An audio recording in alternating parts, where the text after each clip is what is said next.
E aí, já parou para pensar do que tudo ao nosso redor é feito? Tipo a cadeira, o ar que a gente respira, a água. Qual é o segredo por trás de tudo isso, né? Bom, hoje a gente vai desvendar juntos alguns dos conceitos mais básicos e, olha, mais poderosos da química. E a resposta, acreditem se quiser, começa exatamente aqui. Nessas anotações que parecem simples, mas são super diretas. Elas vão ser o nosso mapa, sabe? Pra gente entender os tijolinhos que constroem tudo que existe. Então, bora mergulhar nisso. E claro, nosso ponto de partida não podia ser outro, né? A gente tem que começar pelo conceito mais fundamental de todos, a matéria. Olha só, a definição é bem direta. Matéria é, basicamente, tudo que tem massa e ocupa um lugar no espaço. Pensa aí, o celular na mão, um copo d'água, até o ar que a gente está respirando agora. Tudo isso é matéria. Parece simples, né? Mas a química adora organizar as coisas, então a gente vai ver umas categorias um pouco mais específicas. E aqui a coisa fica bem legal, porque a gente consegue ver uma espécie de jornada. Imagina assim, a matéria é a ideia geral, o conceito, tipo toda a madeira que existe no mundo. Aí, um corpo é uma parte limitada disso, sabe? Um pedaço de madeira que foi cortado. E por fim, o objeto é quando a gente pega esse corpo e dá uma função para ele. A gente transforma aquele pedaço de madeira em um lápis, por exemplo. E essa frase aqui das anotações, olha, resume essa ideia de um jeito genial. Pensa comigo. Aquele pedaço de madeira, o nosso corpo, talvez nunca vire um lápis. Ele pode ficar lá, sendo só um pedaço de madeira. Mas todo lápis, ou seja, todo objeto, com certeza absoluta, um dia foi um corpo de madeira. É uma lógica que fecha direitinho, né? Ok, beleza. Até aqui a gente entendeu o que as coisas são. Mas, e o que faz tudo isso mudar, se mover, se transformar? É aí que entra a nossa segunda grande protagonista da história, a energia.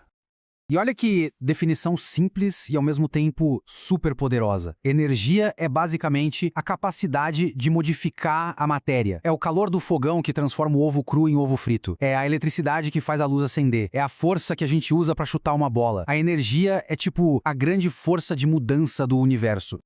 Certo. Então a gente tem a matéria, que é o quê? E a energia, que é o que faz mudar. Mas aí fica uma pergunta no ar. Se um monte de coisa é matéria, como é que a gente sabe a diferença entre, sei lá, água e álcool? Ou entre ferro e ouro? O que faz cada um ser único? A resposta para isso está no que a gente pode chamar de carteira de identidade da matéria. O RG dela são as propriedades. São elas que vão dizer para a gente quem é quem desse mundão de substâncias. Para começar, a gente tem as propriedades gerais. O nome já diz tudo, né? São aquelas que toda e qualquer matéria tem. Tipo, massa, que é o quanto de matéria tem ali, extensão, que é o espaço que ela ocupa, inércia, sabe aquela preguiça que as coisas têm de começar a se mover ou de parar, enfim, essas coisas. Elas só confirmam pra gente que aquilo é matéria, mas ainda não dizem qual matéria é. Agora, para saber quem é a matéria, a gente precisa da impressão digital dela. E na química, essa impressão digital são as propriedades específicas. Coisas como a densidade, a temperatura exata que algo derrete, a temperatura que ferve, esses valores são únicos, são tipo uma assinatura. Quer um exemplo? A água pura, ao nível do mar, sempre, mas sempre mesmo, vai ferver a 100 graus Celsius. Isso é um RG dela, não tem erro. Então, para resumir a história toda, as propriedades gerais dizem: "Oi, eu sou matéria". Já as específicas chegam e falam: "Oi, eu sou a água, e esse é o meu CPF". Uma coisa é o geral, a outra é a identidade única e intransferível. E achou que acabou? Nada! As anotações mostram pra gente que ainda tem outras formas de classificar a matéria. E o mais legal é que a gente usa ferramentas que todo mundo já tem embutido de fábrica. Isso é sensacional, sério.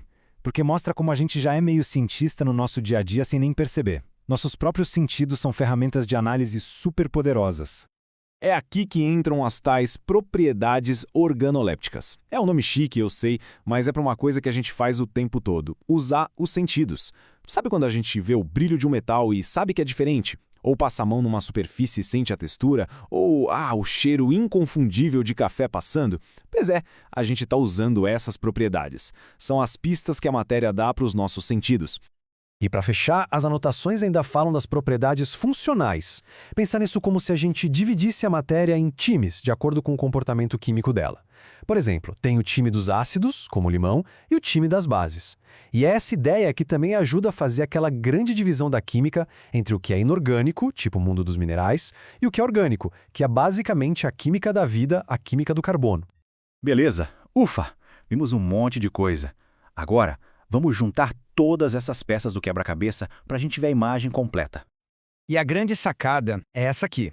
Não é uma propriedade sozinha que resolve o mistério. É o conjunto de todas elas. As gerais, as específicas, as que a gente sente. É a combinação de todas essas pistas que permite a gente olhar para qualquer material e falar, com certeza, isso aqui é tal coisa. É isso que cria a identidade química única de cada substância. Então tá, a gente entendeu que cada matéria tem sua identidade, seu RG. Mas isso deixa uma pulga atrás da orelha, né? O que acontece quando essa identidade se transforma? O que rola quando o gelo derrete e vira água? Ou quando a madeira queima e vira cinza? Bom, aí já é papo para uma próxima. Até mais!